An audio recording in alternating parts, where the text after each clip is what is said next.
Welcome, everyone. Today, we're diving into one of the fundamental principles of both recovery and successful living or business discipline. Not about punishment, it's about developing the character consistency required to live the life we're called for. Discipline is training, it shapes our minds, molds our habits, and refines our moral character. We're not here for our habits, we are what we choose to become over and over again. In other words, we're granted a daily reprieve based on what we decide to do. Every morning, we have the opportunity to wake up to be the best version of ourselves. All we have to do is make a conscious decision. So let's begin by setting our intention for today. Take a deep breath and ask yourself, what brought me here today? Why did I stop scrolling and continue listening? More importantly, what do I feel when I hear the word discipline? Whether it's resistance, curiosity, or readiness. Honor where you are. Our job today isn't to be perfect, it's to be present. I'll share with you what I think of when I hear the word discipline. It actually brings a very warm feeling. It takes me back to around 10 or 11 years old. I was very active in sports, and God gave me the gift to be able to excel in sports and in school. And my dad was at a game, and we would go home and we would review the game. He would tell me what I did well, what I didn't do well, and what we need to work on in the weeks ahead.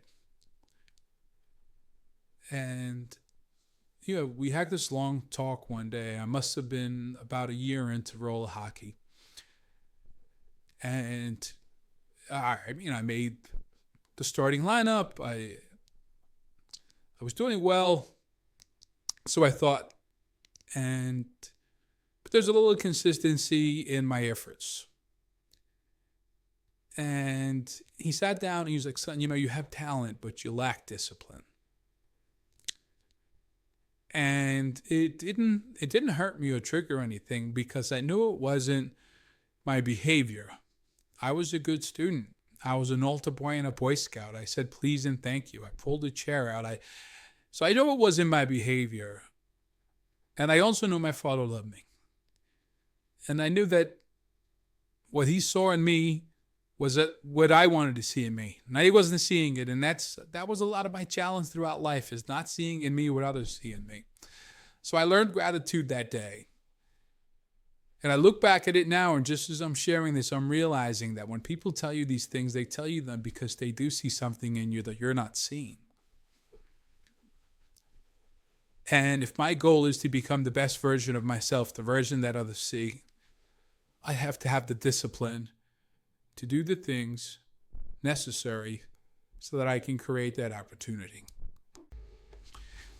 We often confuse discipline with punishment or rigidity, but real discipline is none of those things.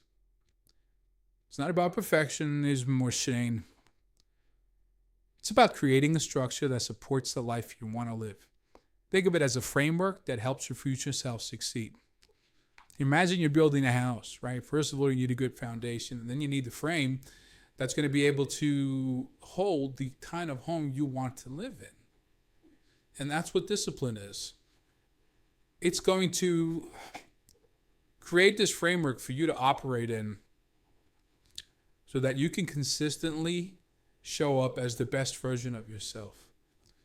So that your team, your family, your loved ones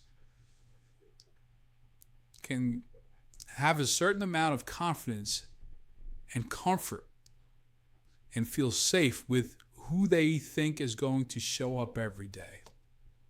Because there's nothing worse than sitting there and wondering who's going to come through that door. Is it going to be easygoing? Let's build together. Let's get creative. Let's hold each other accountable. Let's build relationships, leader. Or is it going to be flipping the table, throwing things across the desk? I'm exaggerating, of course, but we've all been there. And that kind of insecurity is not a great way to build success. Here's a key distinction. Willpower is short term.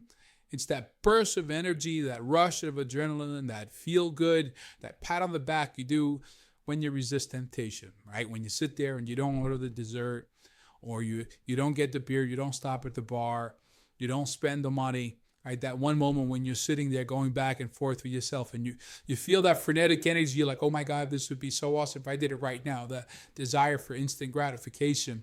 And then you walk away. There's a burst of energy, and there's an endorphin release because you were in it.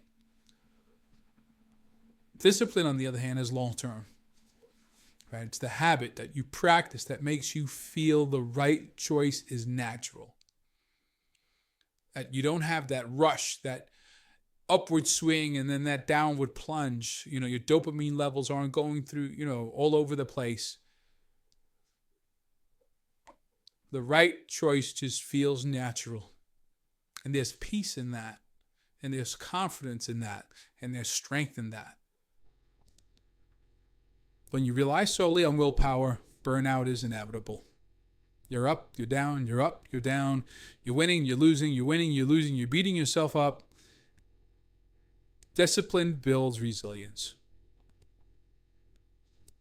Discipline helps you create that constant ability to do the right thing, to make the right choice so that you show up the best version of yourself. Look at it this way. Willpower is a match. You strike it and you get a quick flame, but it dies fast. I remember when I was pledging my fraternity in college, we used to have to light the match, hold it upside down, and recite the Greek alphabet, before it burned our fingers. But the key things, we got burnt, right?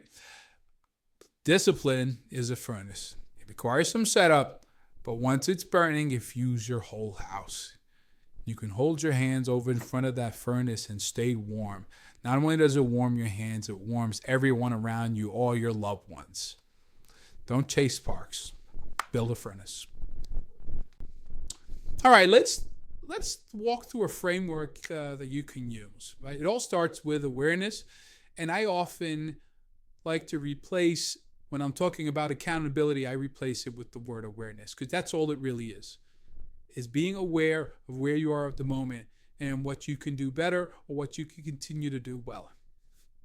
So, you take awareness. What's missing structure in your life right now? What's missing structure in your business? What's missing structure in your relationship? And then you find alignment. What connects your values to your recovery of whatever that missing piece is? So what's missing structure? Let's say I'm showing up late to work every day. I'm making my team wait, and the day starts off long and no one's able to get their things done. So what connects your values to that piece? Well, I value a good business. I value my reputation. I value reliability. So if you value that, all right, so then that's the one discipline that you have to start addressing. Activation. What's the one thing that you can do daily to build that habit? What's the one thing that you can do daily to come in more prepared? To be there before everyone else gets there? What's the one thing that you can do in your routine so that you're not running around at the last minute, or you're not coming in a whirlwind of frenetic energy? And then adjustment. What weekly review will help you stay on track and pivot when needed? Look at the game tape. Be kind, but be real with yourself, right? And what I love about this is it starts with awareness or accountability, and it ends with awareness or accountability. Because in order to make that adjustment, you have to know where you are, and what the gap was. Remember, small hinges swing big doors. Figure out what we can do today on a regular basis. One thing, implement it, look back, and see how it's improved. All right, here are some of the tools that have worked in my recovery so much that I apply them to all my affairs, and I've applied it to the clients that I work with, and we've had tremendous success. Set up your morning and evening routines. I schedule the last 20 to 30 minutes of my day as planning my day out for the next day. Once I started doing that, I started noticing there were less nights of the week that I was waking up at 3 a.m. with my mind spinning out of control, trying to figure out what I was going to do for the next day.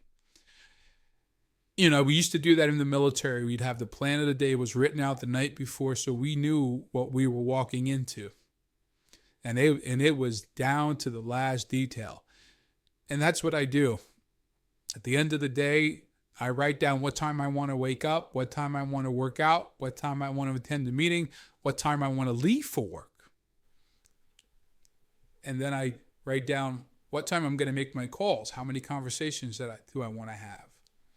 And I do that throughout the day, and I get it. You know, man plans and God laughs, right? Everybody has a plan till they get punched in the mouth. However, I found that by doing this, I can set up my morning routine that gives me the peace and the space so that I can respond in an appropriate manner when things go left.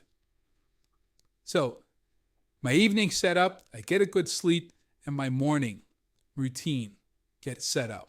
I wake up, I pray, I meditate, I go to a meeting, and I work out. I don't eat because I do intermittent fasting, and then I make sure they're on the way to work. I listen to something educational, spiritual. When I get to work, first couple of calls I make go to colleagues, accountability partners, fellows, just to kind of have some love in the morning. I'm single. Besides my cats, you know, I can't tell anyone I love them as I leave the house. And what I'm finding out, you know, like I said, throughout the day when things go left, I have space. I can pause and I can respond in an appropriate manner. I have accountability partners and awareness partners. I allow my team to hold me accountable in projects. And I check in with my accountability partner on a weekly basis, and we review what worked and what didn't work. And I've learned to say no. That, to me, besides help, for me, that was the second hardest word to say in my life. But I've learned to say no, and I've learned to say no without guilt. It's a full sentence, and I'm not going to apologize for it. And probably, you know, this is what started the whole thing, but once I've learned to apply that in all my affairs, it's really helped out and it helps my clients as well. Replace the reactive habit. Right? Initially, my reactive habit was I'm going to drink over it, right? And that didn't help anything. Then it became, you know, I'm going to work hard. I'm going to work longer hours. I'm going to throw myself more into it, but that created burnout. Then it was yelling, banging doors, eating, right? All these reactive habits, they make numbers for the second or the moment, but it's not healthy. So I replaced those reactive habits with responses. I choose not to react. And if I can choose not to react in the moment, I can respond accordingly, right? Reaction is the match. Response is the furnace. Reaction is you're not thinking. It's that first thought, and I don't know about you, but most times in a situation where I have to react, the first thought is not a good thought. I'm not responsible for it, but I could swipe left and I could wait for that responsive thought. And if I do that, more than not, it's not as bad as I thought it was. Resolution comes, and I actually grow from it. All right, now that we've discussed, the framework and all these different ways in which we can approach discipline as a principle in our lives, let's think about something. What one behavior will change your life if done daily. That's that one thing. If I just did this once a day, it would change my life. When and how will you do it? How much longer do you want to exist where you are in that state, in the gap? And then who will hold you accountable? Who are you going to make aware? Who do you feel comfortable with to be vulnerable and say, hey, this is what I need to do? And I'm going to check in with you once a week, or will you check in with me once a week to make sure that I'm doing it? Write it down. And then commit to 1 week. Take a look back at that week. See how you felt. I assure you, you're going to see a difference. I'll end with this. Abraham Lincoln said, discipline is choosing between what you want now and what you want most. And when I look back in my life, anytime that I chose immediate gratification, it was so polar opposite of what I wanted most. And it usually wasn't the best thing for me and those around me.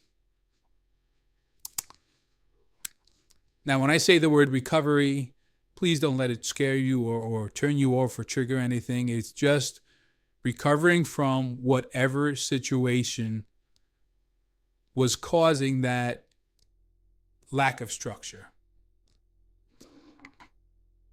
And the recovery gave you life in your business, life in your relationship. For me, it gave me my life back, and in my business, it gave my business and my career a life. And discipline sustains it. I want to thank you for staying with me on this journey, allowing me to share this with you. Hopefully, it helps you and those around you and those you lead. But I know it's helped me today. So thank you very much. Namaste.